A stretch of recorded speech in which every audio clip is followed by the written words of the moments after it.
Alhamdulillah Alhamdulillahilladzi hadana lihada wa ma kunna linahtadiya laula an hadanallah. Asyhadu an la ilaha illallah wahdahu la syarika lah wa asyhadu anna Muhammadan abduhu wa rasuluhu la nabiyya ba'dah. Allahumma salli wa sallim ala Muhammad wa ala alihi wa ashabihi wa wala. Amsayna wa amsal mulku lillah walhamdulillahi la syarika lah la ilaha illa huwa wa ilaihil masir. Amsayna ala fitratil Islam wa kalimatil ikhlas wa ala dini nabiyyina Muhammadin sallallahu alaihi wasallam wa ala millati abina Ibrahim hanifa wa ma kana minal musyrikin. Wa ba'd. Ayuhal hadirun rahimakumullah, ittaqullaha haqqa tuqatih wa la tamutunna illa wa antum muslimun. Qala Allah Ta'ala fil Qur'anil Karim, a'udzu billahi minasyaitonir rajim. Qul in kuntum tuhibbunallaha fattabi'uni yuhibbukumullahu wa yaghfir lakum dzunubakum wallahu ghafurur rahim. Shadaqallahu adzim. Hadirin sidang Jumat yang berbahagia, ucapan yang terbaik ketika kita mendapatkan nikmat dari Allah adalah alhamdulillah. Segala puji bagi Allah. Begitu banyak Allah telah memberikan nikmat pada kita, tidak terhitung jumlahnya. Wa in ta'udu ni'matallahi la tuhsuha. Jika kita menghitung nikmat yang Allah berikan pada kita ini, niscaya kita tidak akan mampu bisa menghitung nikmat Allah itu. Hari ini minimal kembali lisan kita mengucapkan alhamdulillah, segala puji bagi Allah, di mana kita rasakan Allah begitu banyak memberikan nikmat pada kita, terutama ketetapan nikmat iman dan Islam, juga nikmat sehat, sehingga kita mampu melaksanakan salat Jumat yang telah difardukan Allah ini. Salawat dan salam semoga Allah tetap curahkan pada junjungan Nabi besar kita Muhammad sallallahu alaihi wasallam, para keluarganya, sahabatnya, juga kita umatnya yang insyaallah tetap konsisten dan komitmen dalam penegakan adinullah al-Islam di muka bumi ini sampai Allah panggil kita semuanya. Hadirin, bertakwalah kepada Allah dengan sebenar-benarnya takwa. Takwa yang merupakan sebuah hasil ibadah kita kepada Allah saja, ibadah yang wadih dan sahih, ibadah yang jelas dan benar. Maka siapa saja di antara kita yang ibadahnya wadih dan sahih tadi, maka pasti Allah akan tetapkan diri kita menjadi orang-orang yang muttaqin, orang bertakwa. Nata'ijul ibadah at-taqwa. Bahkan satu-satunya hasil dari ibadah itu adalah takwa. Satu-satunya hasil ibadah adalah takwa. Oleh karena itu, bertakwalah kepada Allah, seraya kita meluruskan ibadah kita hanya kepada Allah saja, mengikuti seluruh perintah Allah dan meninggalkan seluruh larangan Allah, semuanya dengan ikhlas. Insyaallah, mudah-mudahan yang hadir di sini insyaallah Allah tetapkan diri kita semua menjadi orang-orang yang muttaqin. Amin ya rabbal alamin. Hadirin sidang Jumat yang berbahagia, Ramadan sudah menginjak pada hari yang keempat. Mudah-mudahan Ramadan yang kemarin dan akan datang, insyaallah hari-hari yang akan datang senantiasa Allah terima seluruh amal kita semua dalam bulan Ramadan ini insyaallah. Amin. Sebetulnya dalam kita melangkah di Ramadan itu memerlukan landasan yang kuat, sehingga Nabi sempat mengatakan rubban shaimun laisa min siyamihi ilal ju' wal atas. Betapa banyaknya orang yang melakukan ibadah puasa, laisa min siyamihi, tidak pernah mendapatkan apa-apa dari puasanya itu ilal ju' wal atas, kecuali lapar dan dahaga saja. Nauzubillah. Betapa banyaknya kayak yang cinjalan Nabi seperti ini, banyak sekali saudara. Makanya kalau kita hitung pada kita sendiri masing-masing, sudah puluhan kali kita begitu Ramadan, tapi Ramadan berlalu begitu saja. Padahal tujuan Ramadan la'allakum tattaqun, yaitu menjadikan kita menjadi orang bertakwa. Saudara-saudara, Nabi melakukan Ramadan itu hanya 8 kali. Hanya 8 kali. Kita ini, saya yang sekarang usia sudah 60 tahun misalnya, atau 60 tahun. Barangkali saya sudah 50 kali begitu Ramadan itu. Sudah 50 kali, tamam semuanya. Tapi perlakuan-perlakuan apa yang kita dapatkan ini tidak menunjukkan bahwa kita menjadi orang-orang yang bertakwa ini. Kenapa demikian? Landasan itu saudara-saudara perlu kita munculkan pada saat ini di Ramadan kali ini. Yang pertama adalah ada 3 landasan.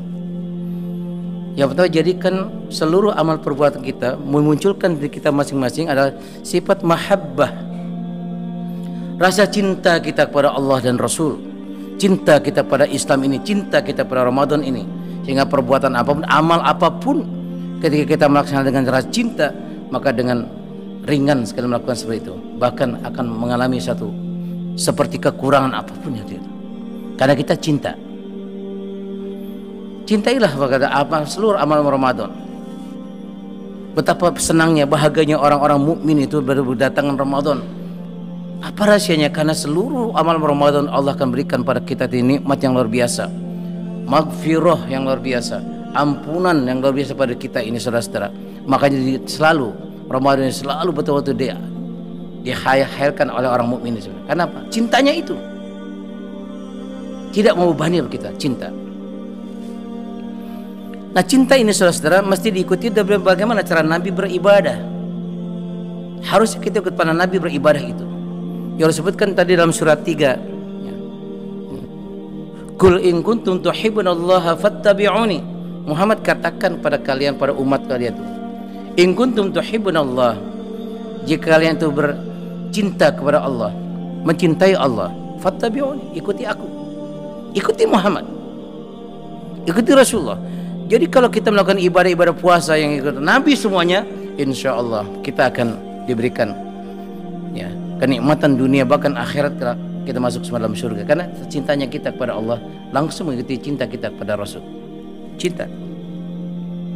Saudara-saudara, bagaimana Nabi kita bersahur, Nabi kita berbuka, iftar, Nabi membaca Al-Quran, Nabi sholat tarawih. Betapapun sholat tarawih cuma 2 malam, tapi dilanjutkan oleh Umar bin Khattab. Tarawih itu nggak perlu kita bilangannya berantem 11 apa 23, tidak. Yang penting bagaimana cara sholatnya. Karena Nabi mengajar kepada kita, shollu kama ra'aitumuni usolli, sholatlah kalian sebagaimana kalian lihat bagaimana aku sholat. Kata Nabi begitu. Sholat Nabi bagus. Contoh Nabi dalam sholat tarawih cuma 2 malam saja, saudara-saudara. Dilanjutkan oleh Umar bin Khattab dengan 23 rakaat sholat tarawihnya itu. Setelah itu pun setelah Nabi wafat, maka kita tidak perlu kita berantem 11-23, 11-23, 11-23. Tidak perlu. Yang penting bagaimana cara sholatnya itu. Sekarang udah melipir lagi semua di YouTube itu, betapa dahsyatnya sholat tarawih, sekian detik selesai. Tidak, saudara, tidak seperti itu. Kalau kita ikut pada cinta pada Allah, ikut pada Nabi. Bagaimana Nabi tilawah Qur'annya? Nabi tilawah Qur'an bersama Jibril, saudara-saudara. Tadarus. Betapapun tidak pakai speaker keluar. Kalau sekarang pakai speaker keluar boleh, pakai speaker keluar boleh. Tapi bagaimana cara membaca Al-Quran dengan cara yang baik? Itu saya, saudara, ikuti semua. Bagaimana Nabi beristighfar? Bagaimana sampai Nabi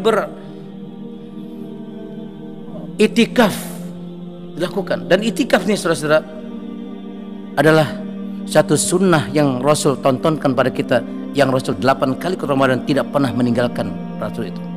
10 hari terakhir tidak pernah meninggalkan itu. Makanya ingin saya sarankan pada anda semua, saudara, ketika kita cinta pada Allah dan Rasul ini, maka seharusnya minimal kita, apalagi dalam kondisi seperti pandemi seperti sekarang ini, disiasati betul bagaimana kita bisa beritikaf dalam masjid itu. Minimal 1 kali selama anda hidup di dunia ini, minimal. Karena kita belum pernah masuk itikaf yang tamam, yang sempurna itikafnya. Mungkin kita ngalong saja itikafnya, malam-malam datang, pagi-pagi pulang. Gak seperti itu, saudara. 10 akhir terakhir tamam Nabi melakukan itikaf itu. Lakukan itu. Itu yang pertama, saudara, tentang cinta. Yang kedua, saudara, kalau kita sudah munculkan rasa cinta ini, lahirkan dengan diantara kita sikap al-khauf, rasa takut kepada Allah. Takut kepada Allah. Takut ibadah kita tidak diterima. Takut kepada Allah kita melakukan suatu perbuatan kemaksiatan. Takut seluruh amal-amal kita tidak diterima. Lahirkan suatu takut kita kepada Allah. Khaufnya itu harus dilahirkan. Dengan rasa takut kita berhati-hati, saudara, melakukan apapun kita berhati-hati. Tapi ketika kita tidak lahirkan satu perasaan takut, maka biasa-biasa saja. Bahkan kita terlampau berani kepada Allah dan Rasulnya, sehingga melakukan segala sesuatunya ini melakukannya dengan seenaknya saja sebenarnya. Maka lahirkan saudara-saudara. Yang kedua adalah al-khauf, kerasan takut kita dalam melaksanakan Ramadan. Ada rasa takut seolah tidak diterima. Bagaimana kalau kita tidak diterima? Percuma kita sudah sebulan penuh kita berpuasa tidak diterima. Lahirkan sikap taubat. Dan yang terakhir, yang ketiga saudara, maka lahirkan dalam diri kita masing-masing satu perasaan kita, ar-roja. Ada penuh dengan harap di situ, ada harapan. Harapan kita kepada Allah, mudah-mudahan nanti diterima ibadah kita. Seluruh amal-amal kita semua diterima. Allah berikan pahala pada kita. Bukan perkara surga dan neraka, tapi roja kita Allah ridho kepada kita. Seluruhnya kita lakukan Allah ridho pada itu, harapan kita. Kalau Allah sudah ridho, maka perkara surga neraka tidak penting buat kita. Asal engkau ridho ya Allah, ridho engkau, terserah engkau masukkan ke dalam mana saja, aku akan ikut siap. Asal engkau ridho, asal Allah ridho pada kita. Inilah saudara-saudara, tiga hal ini penting buat kita dalam mengisi Ramadan kali ini. Dan kali ini kita harus meyakinkan diri kita seolah-olah bahwa Ramadan kali ini harusnya punya perasaan Ramadan kali ini adalah Ramadan yang terakhir buat kita, sehingga kita serius dalam melaksanakan Ramadan ini untuk kedepannya. Insya Allah, mudah-mudahan Allah terima, insya Allah menerima semua amal perbuatan kita di bulan Ramadan ini, menjadikan kita menjadi orang-orang yang bertakwa. Amin, amin ya rabbal alamin. Aqulu qouli hadza fastaghfirullahi wa lakum wa li walidayya wa lidakum wa sairil muslimina wal muslimat wal mu'minina wal mu'minat fastaghfiruhu innahu wal ghafurur rahim.